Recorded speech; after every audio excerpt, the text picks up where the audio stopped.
Bonjour, bonjour. Voilà, alors cette petite vidéo qui en fait a retardé, c'est qu'il devait y avoir quasiment en même temps que les autres concernant le petit séjour à Annecy qu'on a fait il y a un peu plus de 3 jours.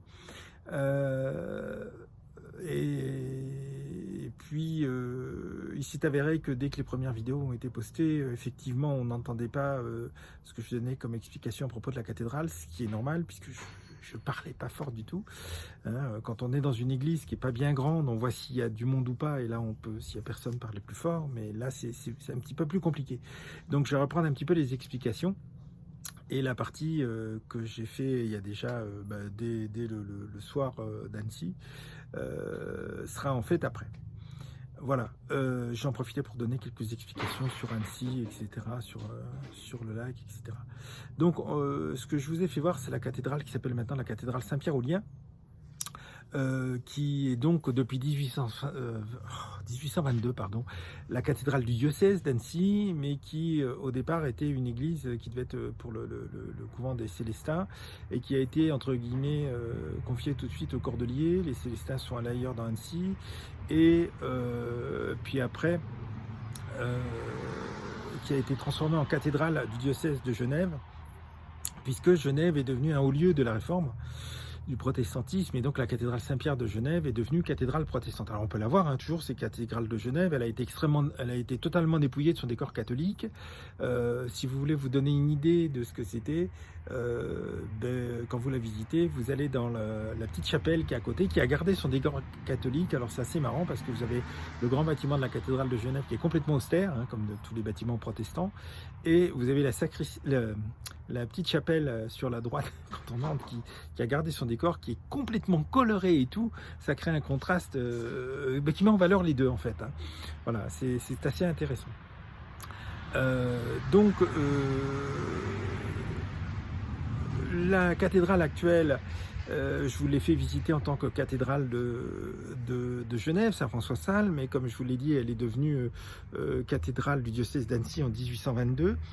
À l'époque de François de Sales, donc vous savez que Saint François de Sales, je vous en ai parlé, hein, il est né au château de Sales, à Torrens-Villiers, je crois, c'est une vingtaine de kilomètres d'Annecy. Il est vraiment du coin. Et donc c'est le 21 août 1567, et il est mort à Lyon le 28 décembre 1622. Hein, donc c'est ça, 21 août 1567, 28 décembre 1622, il avait, vous voyez qu'il n'était pas vieux, il avait 55 ans. Saint François de Sales, qui est un des grands saints de la région, et également de l'Église catholique, et un grand écrivain spirituel de l'Église catholique, puisque on va jusqu'à dire que dans les écrits catholiques, voire chrétiens, si la Bible est évidemment le livre numéro 1 le plus vendu, les écrits les plus vendus seraient ceux de François de Sales après. Voilà. C'est également le patron des journalistes, des écrivains, etc. Don Bosco, tout le monde connaît Don Bosco, hein, qui s'occupait d'enfants, il y a une association maintenant, etc. Donc ça c'est au 19e siècle, donc bien après François de Sales, en Italie aussi. Il a créé donc une communauté salésienne, hein, puisqu'il avait fait de François de Sales son patron et le patron de ses sœurs. Voilà, qui est un exemple pour moi, Don Bosco, bien sûr. Donc François de Sales, alors on peut voir des reliques et sa dépouille est à la basilique de la Visitation, que j'ai vu qu'à Annecy aussi, donc qui est une basilique assez récente, hein, qui a été finie je crois au XXe siècle, ou entièrement construite au XXe siècle, qui est occupée par les religieuses lors de la Visitation. Alors il faut savoir que lors de la Visitation a été créée conjointement par François de Sales et Jeanne de Chantal. Voilà, qui était une grande amie à lui, qui s'est engagée très tôt dans la vie spirituelle, donc ils ont créé lors de la Visitation, ce qui fait que leur corps à tous les deux, hein, ils ont tous les deux été béatifiés, canonisés, leurs corps à tous les deux sont à la basilique de la Visitation, à Annecy, qui est en hauteur d'ailleurs, on a une très belle vue quand on sort sur la ville d'Annecy. Voilà, donc c'est vraiment la patrie de Saint François de Sales, doublement parce que quand il est nommé évêque de Genève, je crois c'est en 1622, n'importe quoi, en 1602. 1602 jusqu'à la fin de sa vie, donc le 28 décembre 1622, donc il ne peut pas aller à Genève, donc le diocèse catholique a été déplacé à Annecy, avant lui. Bon, dès les années, je crois, 1538, quand la réforme éclose à Genève. Et donc, il va faire tout son travail pour les catholiques de Genève et tout, à partir d'Annecy, mais en se déplaçant aussi sur place, etc. C'est quelqu'un qui a beaucoup voyagé, à pied évidemment à l'époque, puisqu'il avait renié tout son droit d'aînesse, etc. Même s'il était d'une grande famille aristocratique, il avait absolument tout renié, il choisit la pauvreté, etc. Et donc, sa lutte contre le protestantisme et la réforme, c'était pas la violence, lui, c'était la charité, rien que la charité. Et le dialogue, il a été assez brillant. Il a beaucoup dialogué avec Calvin. Je vous rappelle que Calvin a fait ses études à Orléans. Il a même été enseignant à l'université d'Orléans. C'était une université très célèbre, Orléans, hein, qui est supprimée en 1790 et réouverte en 1962, donc dans le quartier de la Source. Orléans, qui est la ville nouvelle en fait, et c'était une université extrêmement célèbre, donc beaucoup y ont fait leurs études, je crois que même le nôtre y est passé, beaucoup d'écrivains, etc. Et Calvin donc a fait ses études là-bas, et il a été enseignant aussi de l'ancienne université, dont les premiers bâtiments sont construits, je crois, au XIe siècle, Orléans, je ne me souviens plus. Il ne reste que la salle des thèses, qui est pas très loin de la préfecture départementale et régionale, voilà, qui était restauré peut-être fortement au 19e, mais dans l'ensemble, ça donne une bonne idée de ce que c'était. Hein, voilà. Donc voilà un petit peu pour le travail de François de Sales. Donc en fait, il va occuper beaucoup ce bâtiment, Saint-Pierre-aux-Liens, qui, je vous rappelle, est rue Jean-Jacques Rousseau, hein, qu'on a vu, qu'on a filmé, et qui va devenir donc, qui au départ une abbatiale, hein, une église de monastère de couvent, et qui devient donc vers les années 1538 la cathédrale de l'évêque de Genève, qui a dû s'expatrier, et à partir de 1822 la cathédrale du diocèse d'Annecy, donc elle est officiellement cathédrale. Voilà. Donc c'est alors comme l'église Saint-Maurice que je vous ai montré, vous voyez, on voit bien le canal passer en dessous. C'est pareil, elle est construite en partie, cette cathédrale, au-dessus d'un canal. Voilà, j'en dirai quelques mots tout à l'heure. Il y en a les trois plus grands, etc. Et on l'appelle la Venise des Alpes, hein, Annecy. Quoi dire d'autre? Donc il y a eu le grand orgue qu'on voit dans la petite vidéo que je vous ai fait. En fait, c'est le dernier, c'est celui qui est fait au 19e siècle, qui a été restauré la dernière fois en 1994, où on lui a rendu un petit peu ses sonorités qu'il avait à l'original. Mais il y avait un premier orgue déjà au 18e siècle, dont apparemment il ne reste pas de traces. Voilà. On le voit bien, la chaire qui est assez impressionnante, qui je pense elle est d'origine, c'est-à-dire doit dater du XVIe siècle. La façade qui est extraordinaire. Alors je disais que c'est très italianisant à Annecy, mais la façade de la cathédrale Saint-Pierre aussi. Alors ce qui est assez étonnant, donc c'est une façade déjà Renaissance. C'est le même architecte qui a construit la cathédrale Saint-Pierre de Genève. Voilà. C'est le maître d'œuvre chez Jacques Rossel. J'ai pas réussi encore à trouver le nom, mais j'ai pas fait tellement de recherches, hein, sur Annecy, de l'architecte de la cathédrale. Il va refaire une rosace, hein, qu'on voit un petit peu, s'il faut regarder dans la vidéo en façade, qui est en gros la copie de celle de la cathédrale de Genève. Voilà, ce qui se comprend parce qu'il est l'architecte, et puis rapidement, bon, il va s'inspirer, hein, voilà. Puis rapidement, ça tombe bien puisqu'il va remplacer la cathédrale catholique de Genève. Voilà, l'évêché de Genève est déplacé à Annecy. Donc c'est vraiment le style Renaissance italien, etc. Donc déjà à l'époque, hein, pour ça elle est très très belle. Je vous ai montré l'escalier, etc. Donc les couleurs. Donc évidemment il n'y a pas de toc à l'intérieur, hein. Je vous ai montré le chœur, où effectivement toutes les colonnes sont en vraie pierre, etc. Il n'y a pas de trompe-l'œil. Elle est vraiment magnifique, la chaire, l'orgue, etc. Donc elle date du XVIe siècle. Elle est doublement classée. Oui, elle est classée, et je dis doublement classée parce que à part l'orgue est classé, etc. Tout ce qui s'ensuit. Mais la cathédrale en elle-même est classée également. Donc on y voit effectivement des statues. Je sais pas où est ma petite cristalline. Donc, alors, je vous ai montré, on voit dans la vidéo la Vierge de Lourdes. Alors évidemment dans les Alpes il y a plusieurs apparitions, hein, de la Vierge. Les deux plus connues étant Notre-Dame de l'Eau qui est en Haute-Provence, et bien sûr Notre-Dame de la Salette. Je vous rappelle que Notre-Dame-de-L'Eau sont à ce jour les apparitions les plus longues puisqu'elles ont duré de la Vierge, puisqu'elles ont duré 54 ans. Voilà, donc pour ceux qui, si vous entendez qu'on critique, ouais, Medjugorje c'est bizarre, ça fait ça fait 40 ans cette année, bah oui, bah on n'est pas encore à 54 ans, hein, voilà, comme à l'os, et je crois que jusqu'à preuve du contraire, les apparitions peuvent durer le temps que le Seigneur veut qu'elles durent. Quoi dire d'autre sur cette cathédrale? Donc elle est en pierre, etc. Il n'y a pas de briques. Puis on est dans les Alpes, donc il y a les pierres, etc.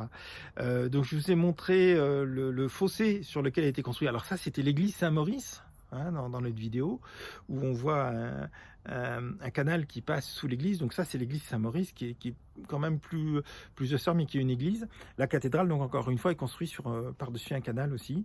Alors il faut savoir qu'Annecy, actuellement, avec la fusion de plusieurs communes en 2017, je crois, est passé dans les villes de plus de 100 000 habitants. Il n'y en a pas tant que ça, il y en a 37 en France, si mes souvenirs sont exacts, et fait presque 129 000 habitants en elle-même. Du coup, comme il y a eu de fusion de villes, globalement, l'agglomération est quelque part moins importante, puisqu'elle fait guère qu'un peu plus de 200 000 habitants, alors que là où il n'y a pas eu de fusion, on voit très bien qu'il y a la ville centrale, mais que l'agglomération est souvent multipliée par 2, 3 ou plus. Alors, si je prends l'exemple d'Orléans, c'est ça, il n'y a quasiment pas eu de fusion, donc Orléans est un peu plus de 107 000, entre 107 et 110 000 habitants. Mais l'agglomération fait 300 000 à peu près, et la grande agglomération fait plus de 400 000.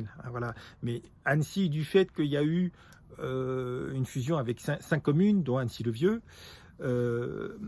forcément, la ville en elle-même a grossi, mais en faisant des fusions, elle a pris sur l'agglomération. Ce qui fait que globalement, l'agglomération, on rajoute que 70 000 habitants. Hein, ces fusions trichent en fait l'historique de développement des villes et des agglomérations, mais ça c'est un détail. Donc quoi dire d'autre? Donc vous avez vu le petit château au milieu. Alors c'est le palais de Lille qui servait de douane en fait, qui est sur le Thiou, hein, la petite rivière qui permet aussi au lac d'Annecy d'évacuer quand il y a un trop plein. Voilà. Et d'autres canaux ont été faits. Donc les 3 plus grands étant donc le Thiou d'origine, auquel on a rajouté le canal Vassé, qui est juste à côté de l'hôtel de ville qui était en travaux. Vous savez, où sur la vidéo, sur une des vidéos, on voit cette espèce de lotus rose qui bouge en fontaine. Voilà. Et puis donc il y a donc le canal Saint-Dominique qui entre, relié par d'autres canaux. Il faut savoir qu'au Moyen-Âge, alors l'époque du Moyen-Âge, hein, c'est le vieux centre, c'est-à-dire c'est le palais de Lille et les bâtiments qui sont autour, etc. Et un peu plus d'ailleurs qu'autour.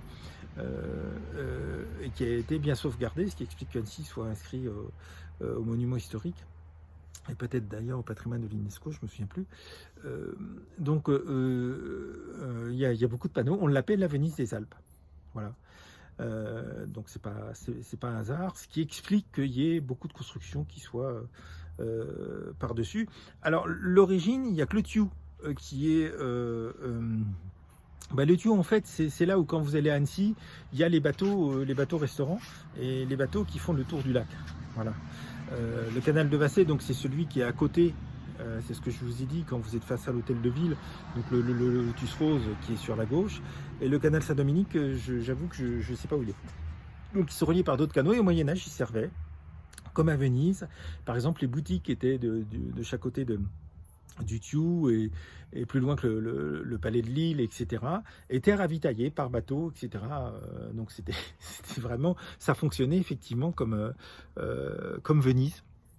Voilà, donc c'est intéressant. Donc il y en a d'autres comme ça. Donc dans le Loiret, par chez moi, on l'appelle la Venise du Gâtinais, c'est Montargis, bien sûr. Mais Montargis, c'est une autre histoire. Les canaux, il n'y a pas eu de canaux créés artificiellement, on va dire. C'est le confluent de 3 rivières et de 3 canaux. C'est-à-dire que les canaux n'ont pas été créés pour la ville, mais ils ont été créés. Donc le canal de Briare, le canal du Loing et le canal d'Orléans, je crois. Ils ont été créés dans un but d'irriguer toute la nation. Là, c'est pas des canaux internes à la ville. Il se trouve qu'ils ont tous leur confluent à Montargis, ce qui donne cet aspect effectivement où on a de l'eau partout à Montargis, où il y a les rues sur l'eau, c'est-à-dire à un moment où on voit plus d'eau, et c'est pas simplement enjambé, c'est qu'on a fait une suite de ponts côte à côte et on a construit des maisons, c'est ce qu'on appelle les rues sur l'eau. Et donc Montargis est assez hallucinant puisque sur une superficie, pour le coup, Montargis est très petit, hein, c'est plus petit qu'un village en superficie, ça fait 444 hectares, hein, donc c'est vraiment pas grand Montargis. Il y a 130 ponts et passerelles. Voilà, avec ces trois rivières. Alors la plus grande étant le Loing, un affluent de la Seine, et vous avez également la besoin des le Huillard, je crois, qui sont les trois rivières et les trois canaux, donc le canal du Loing, le canal de Briare et le canal, ah ben je vous l'ai dit tout à l'heure, j'ai oublié, le canal d'Orléans, si mes souvenirs sont... Voilà. Donc effectivement il y a beaucoup de ponts, passerelles, etc. C'est assez riche. J'ai eu l'occasion d'aller parfois dans des maisons anciennes et on voit des fenêtres quand on rentre au loin, donc on pense que c'est une cour intérieure. Pas du tout. C'est une partie des rivières qui passe là. Vous n'avez pas de cour intérieure, c'est la rivière. Montargis mérite d'être connu, il n'y a pas de visite de tout ça et c'est bien dommage. Et comme on a détruit le château qui était un château royal, on a mis 20 ans pour le détruire au 19e siècle, avec cette salle des fêtes unique, et il n'y en avait qu'une qui restait comme ça, qui était une salle des fêtes entièrement, non pas de style gothique, mais d'époque gothique. Donc il est évident que c'est une catastrophe d'avoir détruit ce château parce qu'il y avait, encore une fois, c'était un château royal, hein, Isabelle de Montargis et d'autres l'ont fréquenté, avec des jardins étonnants, donc c'est vrai qu'on se déplacerait du monde entier pour le voir, et ça permettrait peut-être de faire des visites pour voir aussi les canaux, ces cours intérieurs qui sont en fait de l'eau. C'est assez étonnant. Donc Annecy c'est complètement différent parce qu'il y a juste le tuyau et on va développer des canaux pour circuler dans la ville. Voyez, ce ne sont pas comme le canal de Briare, etc., où on va circuler, on va monter sur Paris, enfin bon, etc. Là, c'est vraiment Annecy, intraville, c'est comme Venise. Voilà. D'où la notion de Venise des Alpes. Donc, voilà. Qu'est-ce que je voulais vous dire d'autre sur Annecy? Donc, je vous ai parlé de la basilique de la Visitation. Alors, c'est intéressant parce que c'est une architecture, je crois, du fin 19e, début 20e. Voilà, au niveau église. Et donc là, vous trouvez le tombeau et les reliques de Saint François de Sales et de Jeanne de Chantal qui ont cofondé ensemble lors de la Visitation, comme je vous ai dit. Alors, on a pas mal de reliques, hein, que ce soit des vêtements, etc. C'est assez intéressant parce que c'est des gens comme, si vous voulez, Saint François et Claire d'Assise qui étaient reconnus saints de leur vivant. Donc en fait, dès leur mort, on a absolument tout gardé, ce qu'on pouvait d'eux, parce qu'ils étaient reconnus saints de leur vivant par leur façon de vivre, d'être avec les gens, etc., tout ce qui s'ensuit. Donc c'est le cas pour Saint François de Sales, qui a fait des écrits en fait pour tout le monde. Alors c'est le patron aussi des écrivains, des journalistes, parce que on lui doit ce qu'on considère comme le premier journal chrétien. Hein, c'est-à-dire qu'il va faire des écrits, qu'il va publier une fois par mois, qu'il va imprimer sur les murs et distribuer dans la maison. Donc c'est très moderne, hein, on est quand même au XVIe siècle, hein, en 1500 et quelques. Et toujours pour sa méthode, c'est-à-dire discuter, échanger, mais absolument pas imposer. Voilà, il est remarquable. Hein. Alors c'est vrai, on peut lui reprocher de ne pas s'être opposé quand à un moment le deuxième duc, le dernier... enfin duc de Savoie, qu'il va connaître, hein, François de Sales, décide de forcer la main aux protestants. Alors on lui reproche de ne pas être intervenu. Alors on ne sait pas s'il n'est pas intervenu parce qu'il était énormément écouté, d'une part, donc il avait l'habitude de dire ce qu'il pensait de façon à droite, et il a une formation juridique d'avocat. Son père ne voulait pas qu'il fasse prêtre. Il était l'aîné, donc il devait reprendre la succession. Heureusement, il avait d'autres frères, donc c'est pas lui, il a pu finalement avoir gain de cause et être prêtre. Donc il a une formation d'avocat d'une part, etc. Donc pour lui, certes, la loi est la loi, mais également, il a dû dire ce qu'il pensait. On sait que c'était pas du tout son tempérament. Il faut savoir que c'est quelqu'un qui était apprécié à la fois du commun des mortels et de son ascendance noble, si vous voulez. De par non seulement les ducs de Savoie, etc., mais également ça va bien au-delà, puisque Henri IV et Louis XIII en ont fait un conseiller. Ils n'hésitaient jamais à lui demander son avis. Il était de très bons conseils, incitant toujours à la paix. C'était quelqu'un de très intelligent, mais quelqu'un qui avait une grande force intérieure, et pour lui, il n'y avait pas besoin d'utiliser la violence. La fermeté, oui, mais la violence, la guerre, c'était pas quelqu'un qui était pour. Je vous dis, sa devise hein, pour reconvertir les réformés, c'était utiliser la charité. La charité avant tout, c'est-à-dire la charité, le partage, aller vers eux, etc., mais absolument pas imposer. Donc il avait une très très bonne démarche. C'est peut-être aussi pourquoi ses écrits sont aussi célèbres, parce qu'il respecte la liberté des gens qui le lisent, et il est abordable. La plupart de ses écrits, alors évidemment c'est de l'ancien français actuellement, mais il était abordable par tout le monde. Et je suppose qu'il est traduit en français moderne entre guillemets, donc ça, il reste abordable par tout le monde. Voilà. Donc c'est un saint à connaître. Il est passionnant. Par sa détermination, mais sa gentillesse, son courage, sa ténacité, sa fermeté, l'exemple qu'il a donné, la joie de vivre qu'il avait, etc. Donc il est très intéressant. Gênes de Chantal, c'est pareil. Donc vous pouvez voir, on voit pas le reste, mais leurs tombeaux sont donc à la basilique de la Visitation à Annecy. Donc voilà pour Annecy qui a abrité les comtes de Genève du XIIIe au XVe siècle, puis ensuite les comtes de Savoie qui étaient capitale de la Savoie avant que ce soit Chambéry et ensuite Turin finalement jusqu'au bout.